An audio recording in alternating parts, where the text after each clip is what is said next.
Oui, un sentiment de fierté, mais également d'espérance, parce que quand vous voyez un match de la NBA, voilà, c'est quand même un autre niveau, quoi. Mais j'ai été quand même très satisfait de voir Gourgissi bien appelé à la mi-temps au parquet, comme faisant partie des légendes de San Antonio, avec les Tony Parker, les Boris Diaw, avec autant de vedettes du basket mondial.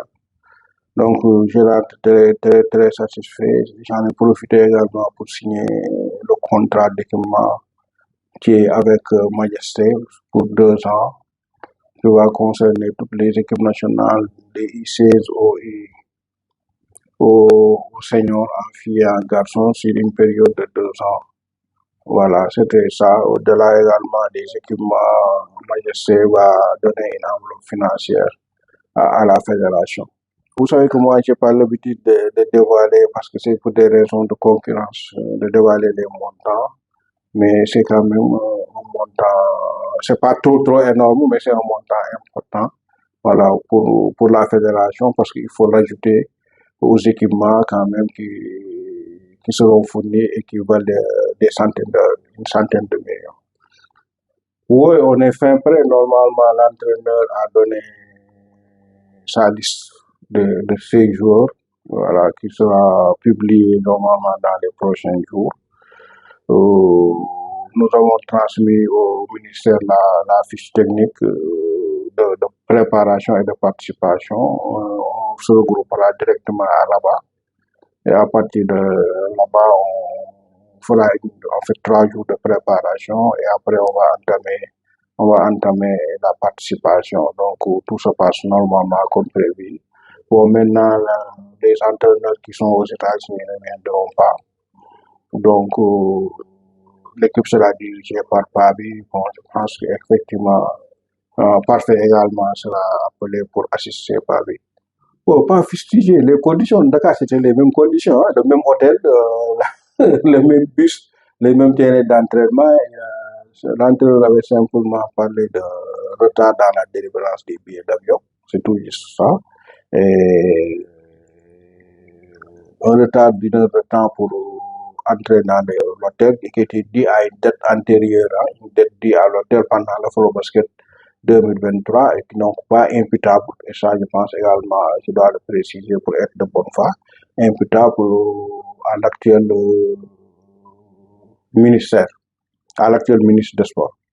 Donc, c'est la raison pour laquelle nous avons cette fois-ci pris toutes les dispositions. Les primes, effectivement, ça aussi c'est une nouveauté. Et nous avons décidé comme c'est l'État même qui a décidé, pour respecter la réglementation, de ne plus payer en espèces, mais de payer par virement. Tous les ordres de virement ont été donnés, ont été faits par le ministère des Sports, par le DAGE du ministère des Sports et transmis au Trésor pour exécution. Donc, chez les garçons, je pense, hein, pour tous les joueurs aussi, il reste qu'un seul joueur qui n'a pas reçu, c'est Abdou Karim Mané. Il a un compte au Canada, c'est peut-être ça qui a posé le problème au niveau de l'exécution de l'ordre de virement au niveau du Trésor et de la BCAO.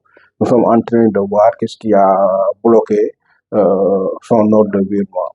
Donc, c'est ça. Il y a également au niveau interne 2 ou 3 personnes qui n'ont pas encore reçu leur prime. Et nous sommes également, c'est des 4 cas que nous sommes en train de prendre en charge pour vérifier au niveau de la BCAO et du Trésor qu'est-ce qui a empêché vraiment l'exécution de leur mandat, leur ordre de virement qui a été fait par le ministère des Sports. Donc, grosso modo, dans l'ensemble, voilà, on peut dire que effectivement tout est OK pour entrer pour aller maintenant, pour aller à la fenêtre de retour qui aura lieu là-bas à partir du 21.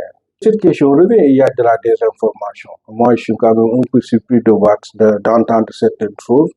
En tant que moi, j'ai demandé à la capitaine de l'équipe de me faire le point des paiements qui ont été effectués.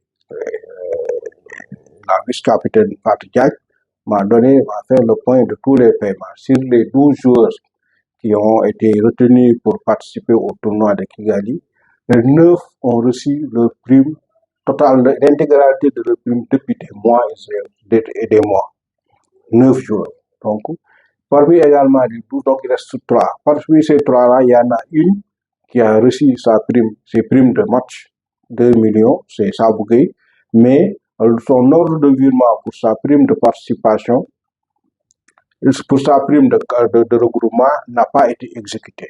Donc ça, nous avons noté. Nous sommes en train de faire les démarches pour vérifier ça bloque où.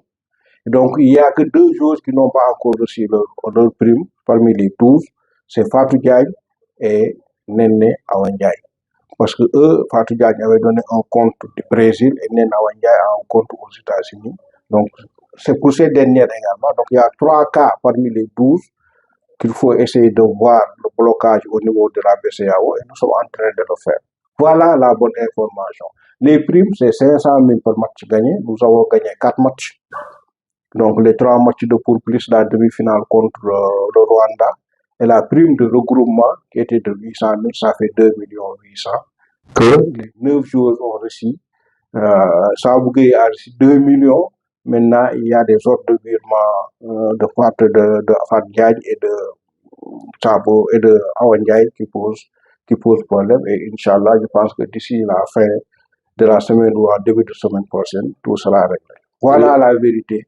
Donc maintenant, il faut que les gens donnent la bonne information. Il ne faut pas donner l'impression que effectivement on n'a pas fait ce qu'on devait faire. On l'a fait, mais on a aujourd'hui expérimenté une nouveauté. Il y a des blocages, mais le ministère a fait les ordres de virement qui ont été donnés.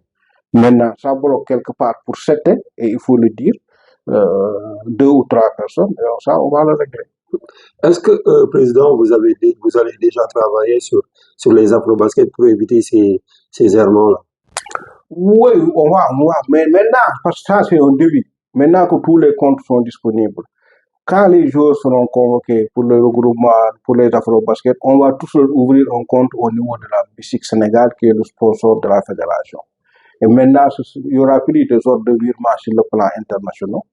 Le trésor va virer au niveau des comptes ouverts au niveau de la BICIC. Et chaque jour aura sa carte bancaire et pourra retirer son argent là où il se trouve dans le monde. Parce que dès que vous avez votre carte bancaire, vous pouvez, même si le virement est fait à Dakar, retirer votre argent, même si vous êtes au Canada ou aux États-Unis.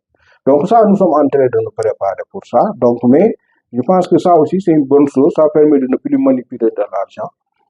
Les joueurs, ils aiment même parce que ça, quand ils reçoivent l'argent, personne n'est au courant. Je pense que ça aussi, c'est une bonne chose. Mais c'est simplement dit à un début. C'est comme ça que tout début est difficile. Mais je pense que moi, je salue cette méthode-là.